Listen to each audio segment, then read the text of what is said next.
Baik, selamat siang. Perkenalkan, nama saya Maria Rosario Senuin, NIM 18030300001, kelas Sosiologi A, semester 6, jurusan Sosiologi, Fakultas Ilmu Sosial dan Ilmu Politik. Ya, baik, kali ini saya akan mereview tugas bab pertama tentang kekuasaan. Penggunaan paksaan untuk keuntungan atau hasil politik merupakan aspek penting dari kekuasaan tidak terbatas, tergantung pada studi tentang tokoh-tokoh penakluk dalam sejarah. Negara demokrasi modern menggunakan paksaan beberapa cara. Marger menyamakan paksaan dengan kekerasan yang didasarkan pada ancaman atau penerapan hukum atau bujukan untuk memperoleh patuhan. Kewenangan dan kekuatan legitim. Otoritas adalah salah satu bentuk kekuasaan yang muncul dari persetujuan individu dan kelompok berdasarkan rasa legitimasi dan kepatuhan atau kewajiban. Individu dan kelompok dalam masyarakat menciptakan ketertiban dengan mengakui kekuatan hukum, tradisi, atau adat. Mereka berperilaku berdasarkan keyakinan bahwa kekuatan negara melindungi anggota masyarakat sambil menjaga kepentingan komunitas. Pertimbangkan kekuatan sah seorang petugas polisi di Amerika Serikat.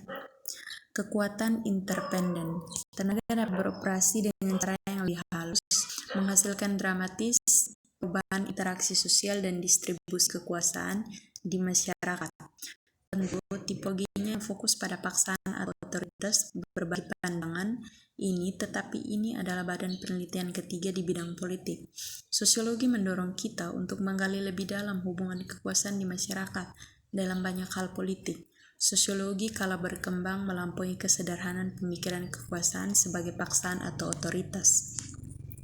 Sosiologi politik secara tradisional mengatur studi tentang hubungan antara masyarakat, politik, dan kekuasaan menjadi tiga kerangka kerja. Yang pertama, pluralis, elit manajerial, dan kelas sosial perspektif.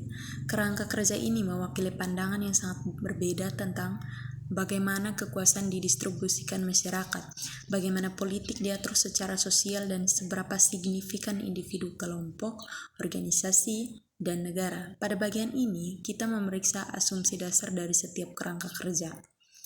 Yang berikut, pluralis. Pendekatan pluralis terhadap studi politik dan masyarakat didasarkan pada pernyataan bahwa kekuasaan dihormati di seluruh masyarakat di antara pluralitas pusat-pusat kekuasaan. Kritik teori pluralis. Penjelasan pluralis tentang kekuasaan dan politik dalam masyarakat bukan tanpa kritik. Yang pertama, banyak penelitian yang dilakukan untuk membangun kerangka pluralis didasarkan pada masyarakat demokratis.